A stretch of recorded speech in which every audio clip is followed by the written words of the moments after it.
চট্টগ্রামের পটিয়ায় আমার জুলাই বিপ্লবের যারা ভাইরা রয়েছে, ছাত্রদল, ছাত্র শিবির সহ বিভিন্ন দলের যে ভাইরা রয়েছে, তারা গতকাল ছাত্রলীগের এক সন্ত্রাসী তাকে তারা গ্রেফতার করে আটক করে থানায় নিয়ে যায়। কিন্তু থানার যে আওয়ামী লীগের দোসর যে ওসি জায়েদ, তিনি আমাদের সেই ছাত্রলীগের যে সন্ত্রাসী তাকে গ্রেফতার না করে উল্টো ছাত্র জনতার উপরে হামলা করে ৫-৭ গাড়ি, সে গাড়ি পুলিশ দিয়ে তিনি ছাত্র জনতার উপর লাঠিচার্জ করে পুলিশ নারী নির্বিশেষে ছাত্র জনতা সকলের উপর হামলা করে।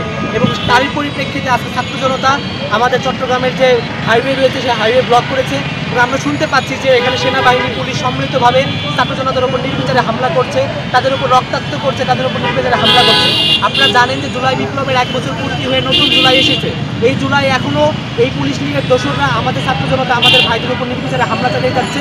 তারা ছাত্রলীগের সন্ত্রাসীদেরকে গ্রেফতার করতে পারছে না, উল্টো আমাদের বিপ্লবীদেরকে তারা বিভিন্নভাবে হামলা করছে, হেনস্থা করছে আর কি। তারই জন্য আজকে আমরা ঢাকা বিশ্ববিদ্যালয় শিক্ষার্থীদের পক্ষ থেকে আমরা এখানে মানববন্ধন করেছি এবং আমরা আজকে দাবি জানিয়েছি এই আওয়ামী লীগের দোসররা যারা এখনও পুলিশ সংস্থার ভিত্তিতে লুকিয়ে রয়েছে, যাদেরকে এখনও ইন্টারিম সরকার কোনো বিচারের আওতায় আনতে পারেনি, 134 ধারা বিভিন্ন ধারার অজুহাতে তাদের কোনো বিচার করতে পারেনি, তাদেরকে দ্রুত বিচারের দাবিতে, তাদেরকে অপসারণের দাবিতে আমরা আজকে এখানে ঢাকা বিশ্ববিদ্যালয় শিক্ষার্থীদের পক্ষ থেকে মানববন্ধন দিয়েছি।